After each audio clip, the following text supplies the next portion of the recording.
गणेशजी, मला तुम्हाला अजून एक प्रश्न विचारायचा आहे की या सगळ्या स्थित्यंतरामध्ये आरोग्य विभागाचं काम हे आपल्या सर्वांच्या समोर आलेलं आहे. दुर्दैवानं साताऱ्यातील आरोग्य सभापती, साताऱ्याचे नूतन आरोग्य सभापती धनंजय जांभळे चांगलं काम करतायत, एक संकल्पना घेऊन प्रभागांमध्ये जात आहेत. मात्र पुन्हा एकदा या ठेकेदारांचेच ते लाड करतायत का, असा देखील प्रश्न उपस्थित झालाय. कारण की त्यांचं काम आहे ठेकेदारांकडून ही कामं करून घ्यायची, त्यांना पैसे दिलेले आहेत अगदी किंवा ते घेत आहेत.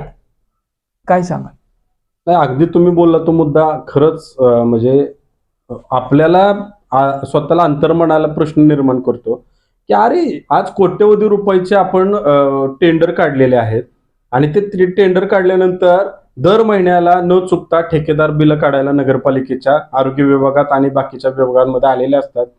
आणि आरोग्य विभागात म्हणजे प्रत्येक तिथल्या विभाग प्रमुखावरती आरेरावी करून ठेकेदार ठेकेचे पैसे घेतात, बिलं काढतात.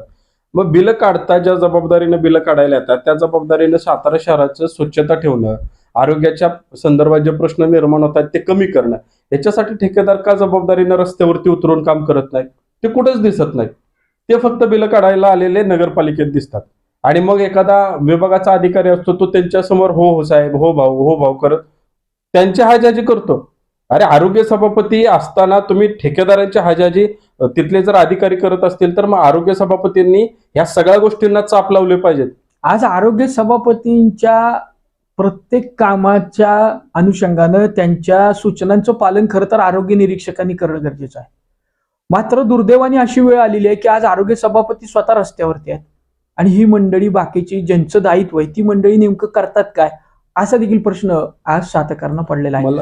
गणेश, मला या बरोबर अजून एक विचारायचं आहे की तुम्ही मागाशी ज्या सांगितल्यात गोष्टी की ठेकेदारी पद्धतीनं सातारा शहरातील ह्या 25 प्रभागांमध्ये वेगवेगळ्या संस्थांच्या माध्यमातून एकाच कामाला वेगवेगळी ठेके दिलेली गेली आहे.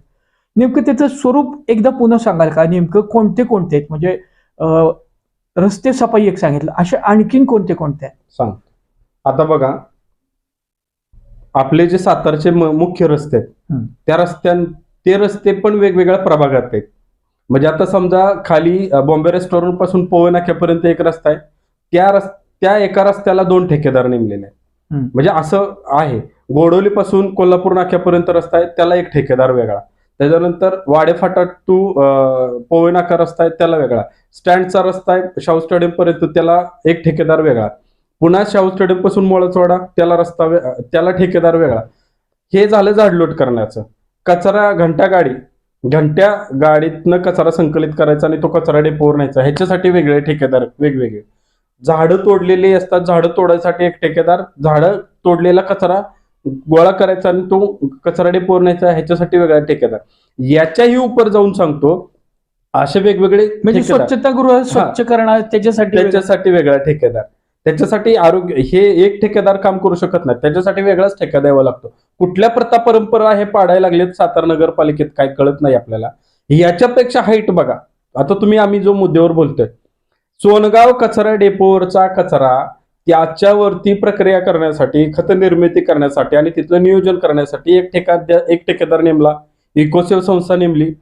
इकोसेव संस्था नेमल्यानंतर पण पुन्हा शिवनंदन संस्थेला आणायची काय गरज होती? म्हणजे एका ठेक्यासाठी परत 2 संस्था नेमल्या गेल्या. म्हणजे फक्त सातारकरांना गंडवायचं, सातारकरांना कळत नाही असं बघायचं आणि आपण आपल्या पद्धतीनं नगरपालिकेमध्ये मातृसंस्थेमध्ये सातारकरांच्या वाटेल त्या पद्धतीनं कुरण आहे असं समजून तिथं चरायचं काम करायचं आणि ते चरण्याचं माध्यम आहे ठेकेदार. जेवढे ठेकेदार जास्त तेवढं आर्थिक अधिकाऱ्यांचं आणि इतरांचं आर्थिक गणित वाढवण्याचं काम टक्केवारीचं जास्त होणार. हे सातारा नगरपालिकेत मागच्या काही वर्षात आम्ही आणि आपण सातारकर सामाजिक कार्यकर्ते सातत्यानं बघतोय, पण ह्याच्यावरती काही सुधारणा होताना दिसत नाही. मला असं वाटतंय आम्ही जो मुद्दा घेऊन आता काम करतोय, बोलतोय, यामध्ये एक करारनामा झालेला आहे. इकोसेव संस्था आणि जे कचरा डेपोवर ज्या संस्थेला काम देण्यात आलं, 2021 ला काम दिलं गेलं, 2026 ला त्यांचा ठेका संपतोय. आता हे काय उठवतायत की त्यांचा ठेका मी रद्द करतोय. ठेका रद्द करतोय, 4.5 वर्ष त्यांनी काम केलंय, त्यांनी बिलं काढलेली आहेत. तुम्ही 3-4 महिने राहिल्यानंतर जर ठेका काढणार असाल तर झालेल्या कामाचं इव्हॅल्युएशन आणि त्याचं मूल्यांकन, त्याची अकाउंटेबिलिटी कोणावरती तुम्ही ठेवणार आहात? आणि खरं तर तुम्ही सांगितलेल्या मुद्द्यानंतर एक निश्चितच सातारकरांना कळणार आहे की मुळात ह्यांचं काम संपलेलं आहे. पुन्हा ह्यांना ठेका रिन्युएट करून देण्याची वेळ खरं तर आलेली होती. दुर्दैवानं हा अपघात घडला असं म्हणायला वाव आहे. घडवला या संदर्भात नगरसेवकच सिद्धी पवार यांनी देखील एक निवेदन दिलं होतं आणि त्यांनी भाष्य केलं होतं की आग लागली का लावली. खरं तर तो त्यांच्या तपासाचा भाग आहे. पोलीस आता नक्कीच या संदर्भात तपास करणार आहेत. मात्र या ठेकेदारांचं मक्तेदारांचं बदली करण्याच्या हालचालींना देखील आता वेग आलेला आहे. दुसरी गोष्ट, आता ज्यांचं दायित्व आहे, ज्यांनी मूळच पहिल्या चुका केलेल्या आहेत, त्या तपासणी करण्याचं किंवा त्यांच्याकडून काम करून घेण्याचं दायित्व असलेले आरोग्य निरीक्षक यांचं देखील आता त्यांची पण बदली करावी लागेल का? कारण की त्यांना जर काम म्हणजे मला तर आता त्यांच्या कामकाजावरतीच प्रश्न येतोय की ते तज्ज्ञ आहेत का? आरोग्य निरीक्षकांची त्यांच्याकडे डिग्री आहे का ऑथोराइज्ड? हे पण तपासणं गरजेचं आहे. आणि असे कर्मचारी नगर परिषद सातारामध्ये जर असतील, त्यामुळं नव्यानं तज्ज्ञ कर्मचाऱ्यांची नियुक्ती करणं अत्यंत महत्वाचं वाटतं का गणेश तुम्हाला? अगदी बरोबर आहे. सातारा नगरपालिका विषय काय आहे? सातारा नगरपालिकाचं कार्यक्षेत्र खूप मोठं आहे. लोकसंख्या आता हद्दवाढीमुळे खूप वाढलेलं आहे आणि खूप वेगवेगळे प्रश्न आहेत. वेगवेगळ्या प्रभागामधले वेगवेगळे प्रश्न आहेत. आणि आरोग्याचे प्रश्न हे खूप जास्त आहेत. दैनंदिन प्रश्न आहेत, लोकांना दैनंदिन भेडसावणारे प्रश्न आहेत. या प्रश्नावरती नियोजनबद्ध आणि अभ्यासपूर्ण काम करणारा एक व्यवस्थित अधिकारी तिथं नेमणं गरजेचं आहे, ज्याचा अनुभव आहे, कौशल्य आहे आणि माहिती आहे, ज्याला ते काम कसं करायचं याचं प्लॅनिंग आहे. आपण काय करतोय मागच्या 4 वर्षातलं तुम्ही बघा, कुत्र्याच्या टेंडरचं काय झालं?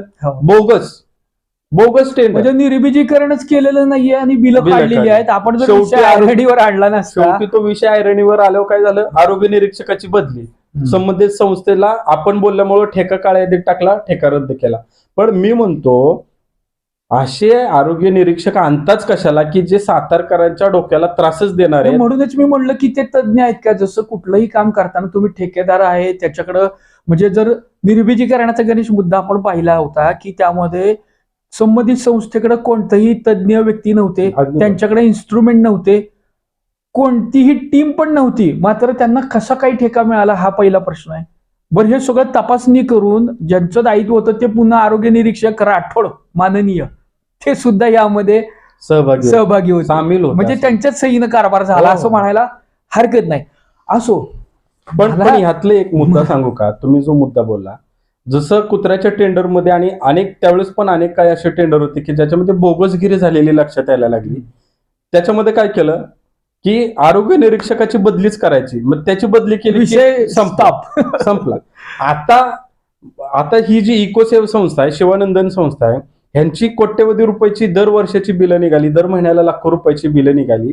दर महिन्याला ह्यातून काय निष्पन्न झालं, किती कचऱ्यावर प्रक्रिया झाली, काय झालं, आणि सगळ्यात महत्वाचं या संस्थांची किती लोक हे दैनंदिन कचरा डेपोवर काम करत होती. ऑफिशियल त्यांच्याकडे आय कार्ड होती, नियुक्त केली होती आणि नगरपालिकेकडे त्याचं रेकॉर्ड आहे की ही लोक ह्या संस्थेचे काम करत होते. आणि बघा, या कचरा डेपोवरती सातारा नगरपालिकेनं सोलर पॅनल बसवलेले आहेत. या कचरा प्रक्रिया करण्यासाठी कोट्यवधीची मशिनरीज बसवली, तिथं वेगवेगळ्या मशिनरीज बसवल्यात. आज त्या मशिनरी पण ह्या कचरा डेपोच्या आगीमध्ये भस्मसात झाल्यात, अशी एकंदरीत परिस्थिती आहे. म्हणजे एका अधिकाऱ्याच्या बेजबाबदारपणामुळं, चुकीमुळं सातारकरांच्या करातून बसवलेली ही कोट्यवधी रुपयाची मशीन, ते सोलर पॅनल असेल, इतर मशिनरीज असतील, आणि कचऱ्यावरती जे संकलन झाल्यानंतर प्रक्रिया करणं गरजेचं होतं, त्यातून जे खत निर्मिती होणार होती, ज्यातनं सातारा नगरपालिकेच्या महसुलात वाढ होणार होती, हे काही झालं नाही. उलट सातारा नगरपालिकेचं कोट्यवधी रुपयाचं आणि त्याच्या पलीकडे जाऊन सातारा नगरपालिकेसह सातारकरांचं कोट्यवधी रुपयाचं नुकसान झालं.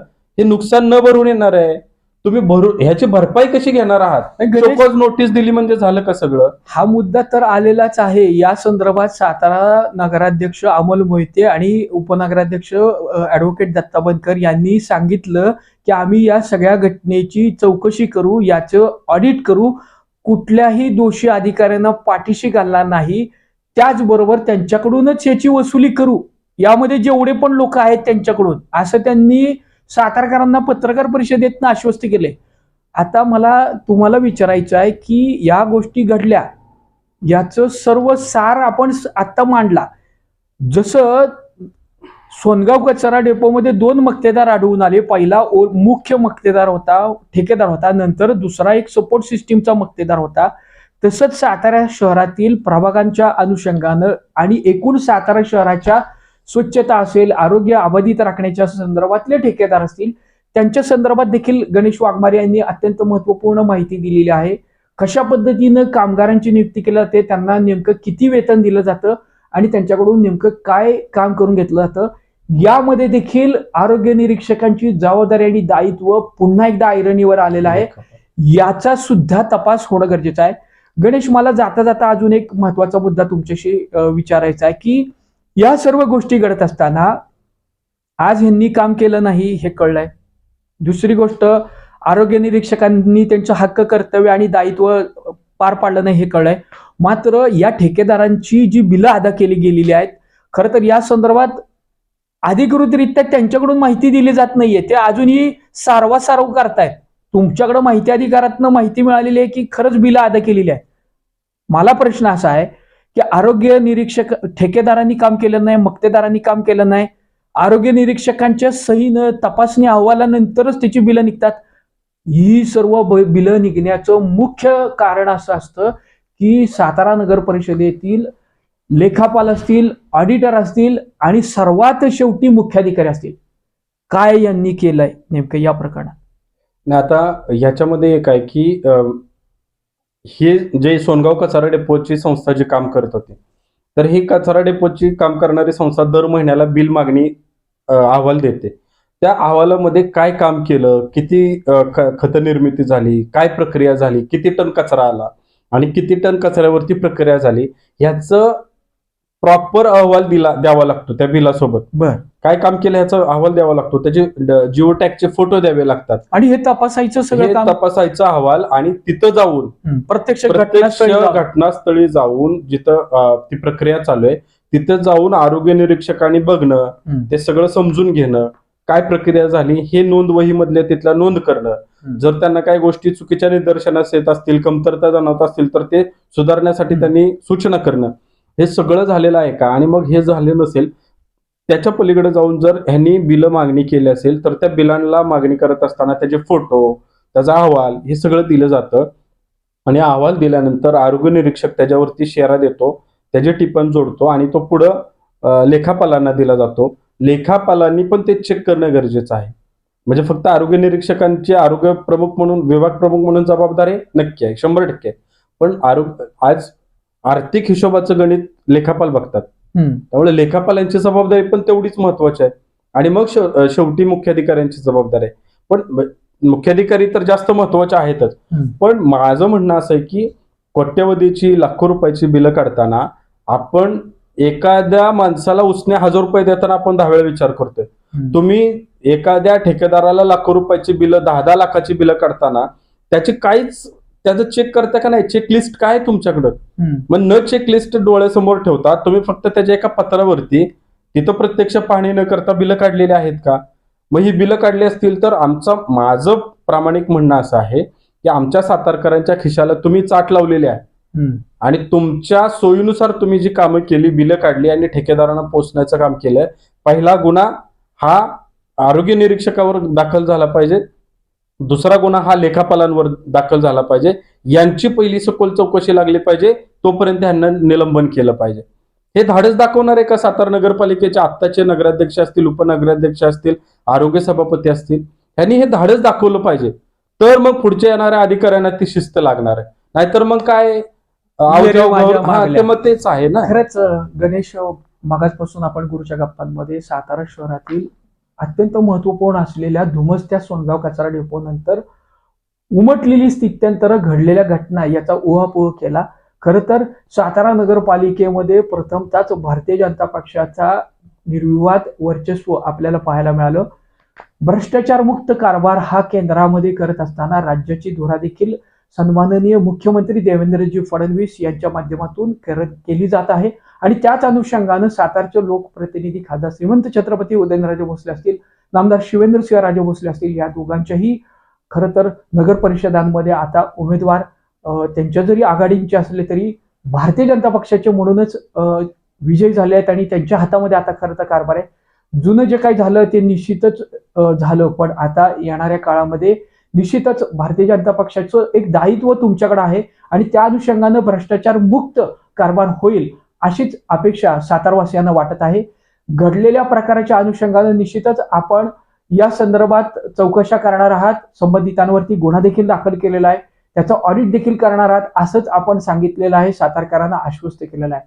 खरं तर या एकूण सगळ्या घडलेल्या घटना घडामोडींचा आणि यामध्ये कसूर केलेल्या अधिकाऱ्यांचा आणि त्यांच्या दायित्वाचाच खरं तर पोस्टमॉर्टम खरं तर गुरच्या गप्पांमध्ये गणेश वाघमारे जे रयत क्रांती संघटनेचे अध्यक्ष आहेत आणि वेळोवेळी सामाजिक कार्यामध्ये ते कामगारांच्या संदर्भात असतील, सातारा स्वच्छतेच्या संदर्भात असतील, आपलं मत मांडत असतात, आंदोलनं करत असतात. आज खरं तर गुरच्या गप्पांमध्ये त्यांनी आपल्याला वेळ दिलात, त्यांनी आपल्याशी संवाद साधला, त्याबद्दल आपण गुरच्या गप्पा परिवारातर्फे त्यांचं मनापासून आभार मानेल. धन्यवाद गणेश.